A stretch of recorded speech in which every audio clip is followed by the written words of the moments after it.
So way back pa yan ng 2023 na nagkaroon ako ng prediction. I had a dream kasi before na nasa crowd ako and I saw a woman na standing in front of us for the crowd na nagli-lead siya.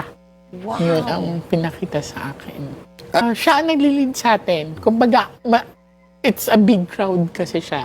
I don't know if it is a program or something to do with rally, pero sa nakita ko, nandoon siya sa sa taas sa gitna mismo.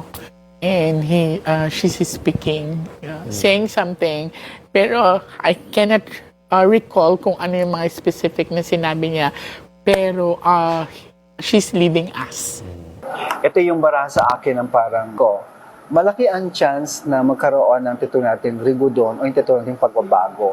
Ulitin ko rin, magiging dahilan ng kanyang pag-alis o ouster of the president is because of this female figure. Natin mapapatalsik ba ang Pangulo? Malakas yung kapag talagang hindi nagkaroon ng solusyon itong mga problemang nangyayari ngayon, tao na mismo ang siyang gagawa ng paraan. Maaalis ang Pangulo. Sana Hindi mangyari, pero sabi ko nga, inuulit ko, magulo, may gulo. Pero meron din ako nakikita mga threat ng kudita. Pero ang daming lalabas na mga issue regarding sa mga ginamit na pera, saan ginamit, itong bilyon-bilyon na ito, bakit ganito kalaki, ang dami, lahat ilalabas yan. Basta mangyayari yung kanyang magbubukas ng panibagong problema ng ating bansa. Attorney Guanzon po, sir. Musta kayo, sir? Ha? Nag-iiling-iling siya. Hindi daw totoo, napatay na siya. Ay, hindi naman po namin sinabi, napatay na kayo. Ang totoo po, ang tinatanong ng mga tao, President BBM, ay ilabas naman ng inyong Executive Secretary ang inyong state of health dahil nasa konstitusyon yan. May right to information ng mga tao dyan.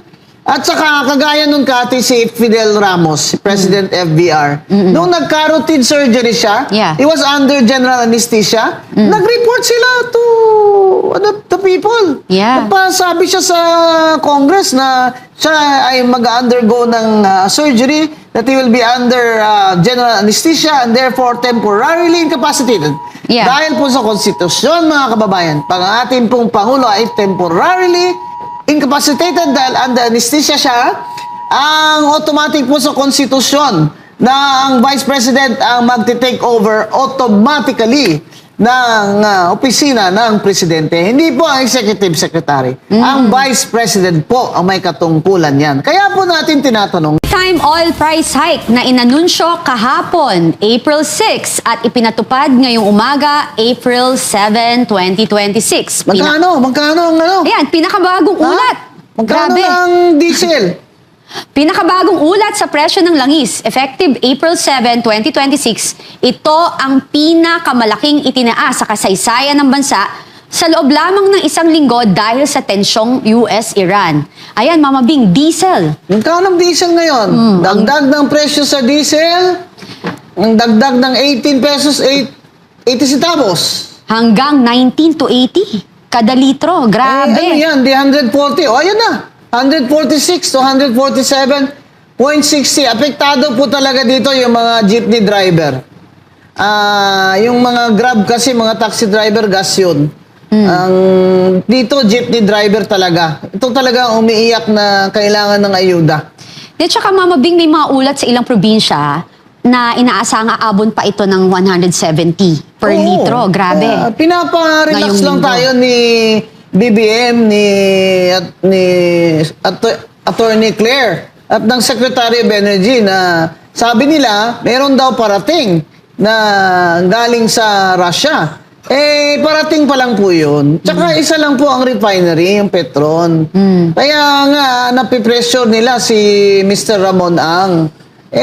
Sabi naman ni Mr. Ramon Ang, kung gustong bilhin naman sa akin ng gobyerno itong Petron, willing naman ako. Ayun, ang sagot niya na hindi daw sila magpa-profit o kikita ng sobrang-sobra. Di ba? Yun ang sabi ni Mr. Ramon Ang ng San Miguel. Dapat po, lahat ng mga negosyante sana, especially, Kati, yung kanina sumakay ako sa Grab. Sabi ng driver ko, 20 to 30% daw ang kinakaltas sa kanya ng Grab. So, maawa na lang po kayo sa mga Grab driver. Baka naman habang may fuel crisis, kalahati lang po ang kunin yung porsyento sa kumpanya ng Grab. Oo nga, grabe yung dagdag na presyo ngayon, mga kababayan. Plus 4 pesos 90 centavos hanggang 5 pesos 90 centavos kada litro. Grabe. Wala na ako sumasakay na nga lang ako ng Grab Pero dati na ako sumasakay kasi gusto ko, may kausap ako. Alam niyo naman ako, gusto ko lagi ako may kausap na tao. Kawawa nga pati raw yung mga yung mga jeepney drivers are really having a hard time right now. Neto nila, 200 to 300 Oo, pesos na lang isang araw. Itong Grab driver ko kanina, Kati, ang kita daw niya sa 18 hours niya pasada 500 pesos na lang ang neto niya. Wow, Magkano po grabe. ang bigas ngayon, Kati? Diba 60 plus or 67? 60. Pinakababa yung 60. So, sa kita niyang 500, din a family of 4, 3 kilong bigas na po kailangan bawat araw dyan. 67 ang mahal. Ang 60 yung average price.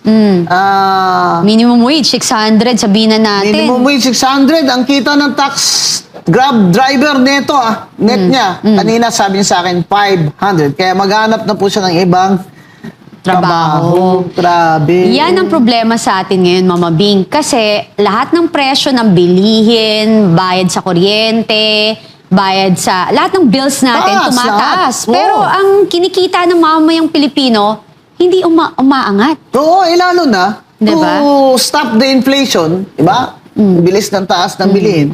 Siyempre, hindi sila papayag na tataas ang sweldo. Diba? Grabe, Kaya ang mungkahi ko nga, Kati, sa totoo lang total ninakaw lang din nilang taxes natin, na mungkahi ko. Those earning below 1 million, huwag na pabayarin ng income tax. Ang mungkahi ni Senator Amy Marcos, below 500,000. Yung sa akin, pero hindi po ako senador Ano lang ako. Siyempre, tayo naman ay may sariling opinion at analysis. Below 1 million sana, wag nang kolektahin ng BIR ngayon. Parang tax relief, di ba? Yan ang sinasabi ko. Tsaka hindi na yan kailangan ng batas, mag-tax relief na lang kayo dyan. Ibig sabihin na ang BIR ay pwede naman magmungkahin yan sa ating presidente. Kung may presidente pa, siya na pala presidente. Ewan ko, hindi nga bumati nung ng Easter Sunday. Ba, Diba? Happy Easter! BBM! Oy, si BBM mga nag-greet sa akin. Hello, sir! Attorney Guanzon po, sir. Musta kayo, sir? Nag-iiling-iling siya. Hindi daw totoo, napatay na siya. Ay, hindi naman po namin sinabi, napatay na kayo. Ang totoo po, ang tinatanong ng mga tao, President BBM, ay ilabas naman ng inyong executive secretary ang inyong state of health dahil nasa konstitusyon yan. May right to information ng mga tao dyan. At saka, kagaya nung Kati si Fidel Ramos, si President FBR, nung nagka-routine surgery siya, he was under general anesthesia, nag-report sila to the people. Nagpasabi siya sa Congress na siya ay mag-undergo ng surgery, that he will be under general anesthesia and therefore temporarily incapacitated.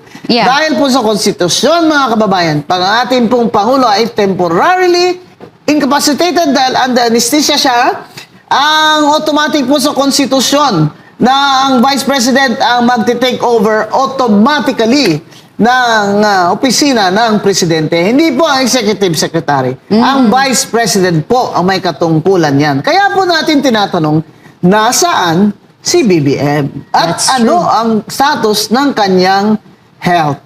Diba? Kasi ang payat-payat niya na. Masyado naman kasi itong problema ito, hindi niya yata kaya. Hindi niya yata kaya itong problema ito. At saka hindi kasi pwede, kombing na palagi na lang na ang magsasalita is yung kanyang spokesperson na ang sasagot lang sa atin palagi is nasa mabuti siyang kalagayan.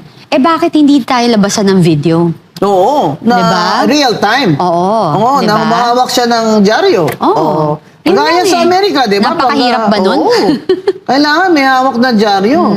Tsaka, hindi naman po sa syempre, we are not wishing ill on the president. Yes. But we want them to follow the Constitution. Nung We naaayon want sa the batas. Malacanang to follow the Constitution. Hindi naman po sa, I mean, hindi po yan maganda, mga kababayan, that you're wishing our president ill. And gusto lang natin, pag na-anesthesia siya, take over automatically ang ating Vice President ayon sa Konstitusyon. So, dapat ang kalusugan ni PBBM ay malinaw sa publiko. Tama. Di ba? Karapatan po natin yan. At dahil po yan, dyan nakasalalay ang mga desisyon ng Office of the President, lalo na po na may crisis tayo, kailangan po natin ng Presidenteng 24/7, alive, alert, and aware.